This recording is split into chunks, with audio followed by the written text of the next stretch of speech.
They play a cat and mouse game for about a week or so, a week and a half, with a Patriot force that had quickly rushed up from Wilmington. The 1st North Carolina, the Patriot regular army, along with the Wilmington District Minutemen, would come up and set up a roadblock. There's about 1,100 men, so the Loyalists still outnumber these Patriots, but the Patriots have 5 artillery pieces. So General Donald McDonald, not to be confused with Ronald McDonald, there's no happy day. Sorry. General Donald McDonald surveys the situation. He's an old war horse. He looks across. He's like, oh, they got artillery.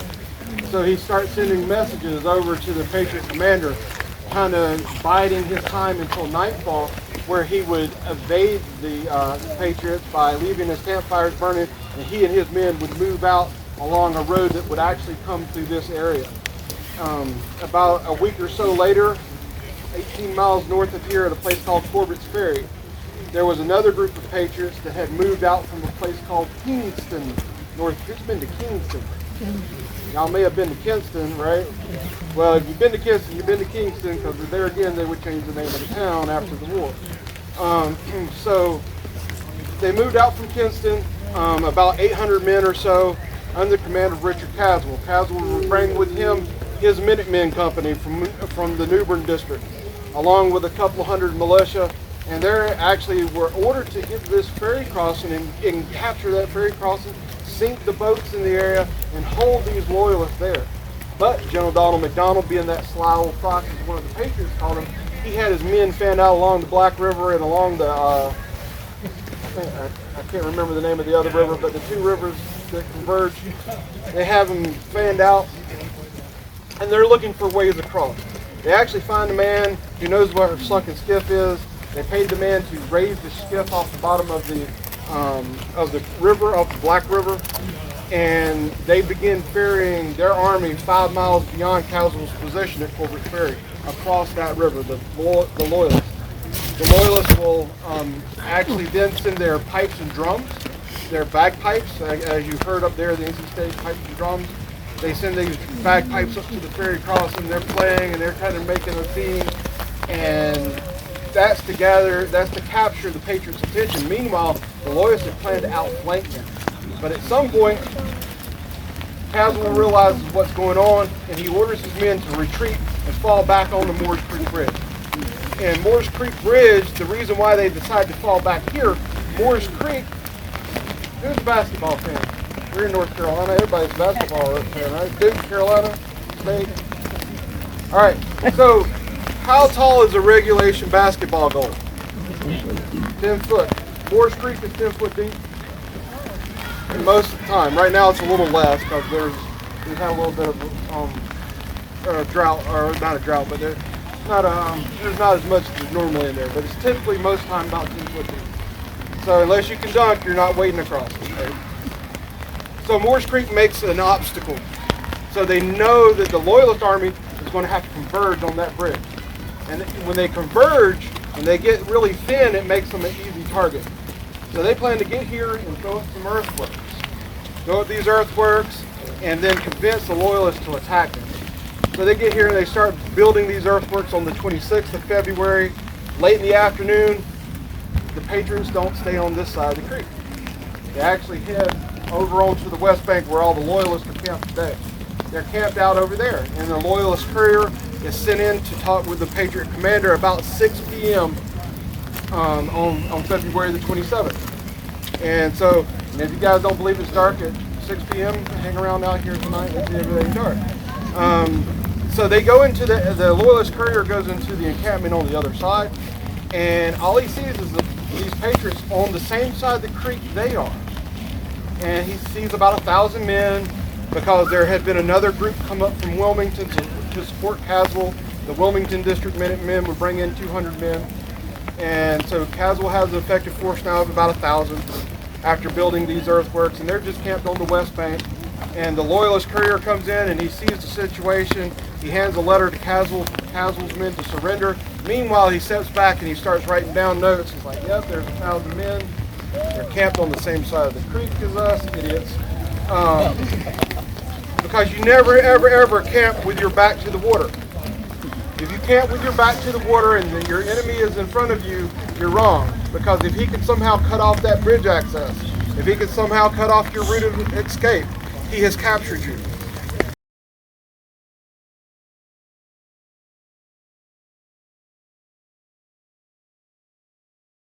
Up about 1 a.m. and they were going to come down here and they were going to sneak around behind these Patriots. And they were going to cut off that bridge access. And they were going to capture the Patriots right here on this spot. That was the plan. But at some point in the middle of the night, and I don't know how and I don't know why, Caswell, the commander, didn't give me the information, but at some point he decides to move his men over here on this side of the creek into these earthworks. They get here into the earthworks. Now, it may have been that he decided to move his men because of the Duplin County Sheriff. The Duplin County Sheriff will spend time in prison or in jail after this battle. Why? Because the Duplin County Sheriff was going over to the Patriots and saying, I know where the loyalists are, how much money you got. Then he'd run over to the loyalists and say, I know where the Patriots are, how much money you got. So he would get in a little bit of trouble, as you can only imagine. So that might have been it. Either way, Caswell brings his men here, and they begin to wait for the loyalists. As they brought their men across the bridge, they actually dismantle the bridge. They take the center planks up, and then they grease the girders with soft soap and tallow. And they do this to slow up the enemy, because there's 1,600 Highlanders coming. And these Highlanders, if you see some of these guys walking around with these big bulky swords and they got a big basket, most of these guys are carrying these broadswords. It's a huge, heavy weapon. It has a blade on either side and it's very deadly. You didn't want everybody to run across that bridge unattended. So they had dismounted it and they come up here into the earthworks. The loyalists didn't know there was earthworks here. So what will happen next, the Patriot commander will leave some sentries at the bridge. The loyalist army will come in at about 4 o'clock in the morning. They're going to surround the encampment. And when they surround the encampment, as they start pushing through the woods, we know what happens next from a young Highlander, a Hugh McDonald. Hugh McDonald was 13 years old. If you were old enough to swing a broadsword, you were old enough to go into combat. Hugh McDonald would say, once they entered the Patriot encampment, all they found were tents and supplies strewn about and campfires flickering. And it seemed as though to them that they were fast retreating from this area just as they had done a couple days earlier at Corbett's Ferry. So now in the mindset of the loyalists, these guys are running. Not only do they have that in their mindset, but they had to wake up early at 1 a.m. to begin a march of about 6 miles. It's super cold. We're going through a mini ice age. So not only are they waking up and they're tired, but they're cold and they're damp. And their minds might not have been thinking clearly, but they were then ordered, or as they get closer to the bridge, they see these sentries on the other side, or they see people on the other side. And they begin talking to them. They say, hey, are you a friend or foe? And no one says anything. And then they begin talking to them in Gaelic. Gaelic is the language of the Scott Highlanders. And most of your Scott Highlanders that are for the crown that morning had just got here from Scotland. So that's all they speak is Gaelic. So they're thinking, well, maybe that's some of our guys over there. And once they don't talk to them in Gaelic, they realize those guys are Patriots. Patriots. The Patriot sentries will run off into the darkness. Keep in mind, it's probably pushing between 4:30 and 5 a.m. You don't believe it's dark? I'm here at 5 a.m. tomorrow morning. But, no, you couldn't get in the park, but it's dark here. And so they run up this narrow causeway behind me into these earthworks where there's 1,000 men waiting. The Loyalists have no idea that all 1,000 Patriots have moved here. And they have anywhere from 2 to actually 5 artillery pieces waiting. As the Loyalists cross that bridge that morning, they get a few men. They think that there's a rear guard, just a small number of troops here protecting the main force as they retreat from the area. And they didn't realize that these guys were up here behind these earthworks. The Loyalists will make a charge. As they get close, within just a few paces of the earthworks, those 5 artillery pieces and 1,000 muskets will erupt. Boom, boom, boom, boom, boom, boom. Lieutenant Colonel McLeod struck 4 times with 75 caliber musket balls. You think it killed him? Probably should have, but apparently these Scotsmen are pretty tough. The story goes is that he gets back to his knees and he orders his men in which direction? Forward or backwards?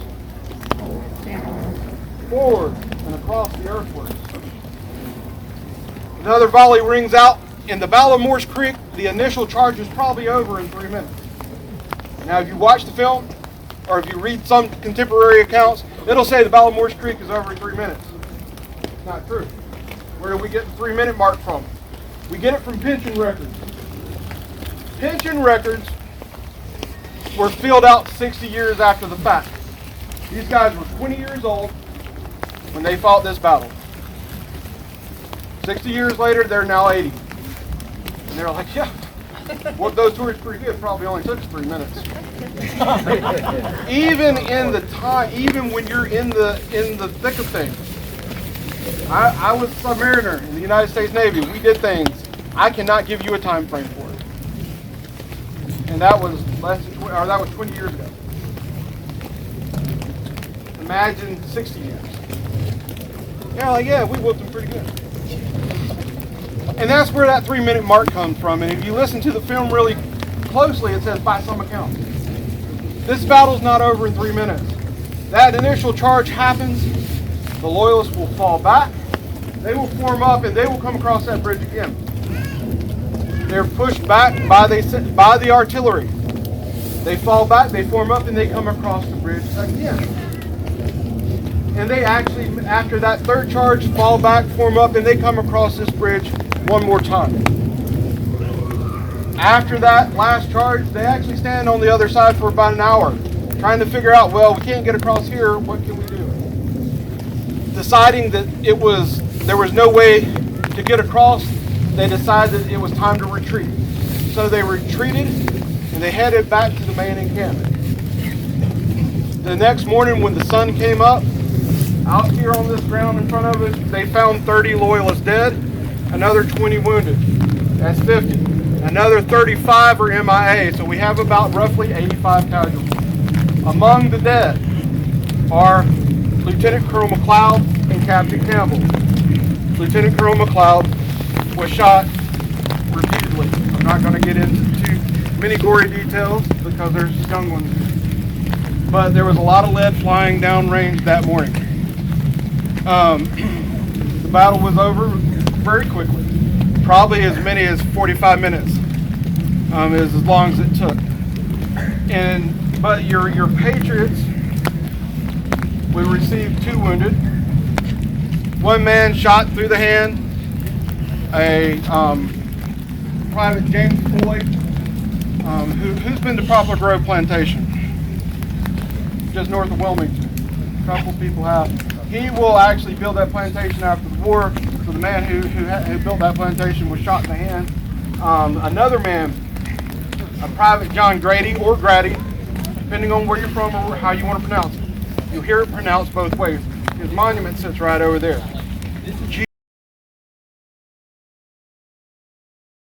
Grady. Grady, right? Most of the time, but it's like I tell most people, I'm from Georgia.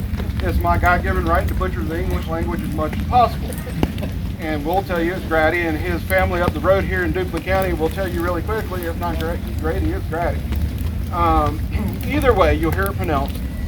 But he would be the first North Carolinian to die. He would actually die from his wounds here. General Donald McDonald is captured on February the 29th. It's a leap year. General Donald McDonald never made the march down here because he was sick in his tent. So he's captured and he is sent to Halifax prison. And then he will officially be traded for, I believe, if I remember correctly, in October of '76. The enlisted men are captured and then paroled. What does paroled mean? They're captured and then they sign a promissory note stating they will not take up arms against the Patriots until they have received word that they're officially traded for. And that's just the way they conducted warfare back then. But all the officers went to prison,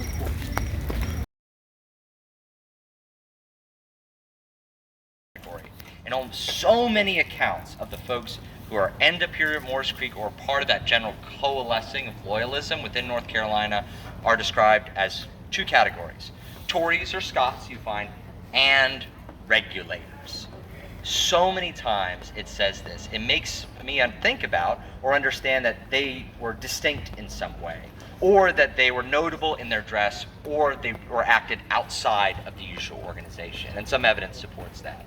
And so to understand these guys who end up here at Moores Creek, captured after the battle, and their story of loyalism, we of course have to go back to understand. Now, the regulator movement is really a political movement that was launched in about 1765 to about 1771 about issues within central North Carolina or the Piedmont of North Carolina. Again, we're before the American Revolution. So all the things we think of, taxation, representation, all that, out the window. We're not talking about any of that.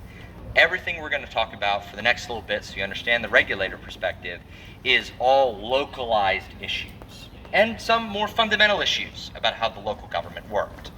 It really starts with the passing of the Currency Act. This is amongst all those British laws. That's not usually the one everybody pays attention to.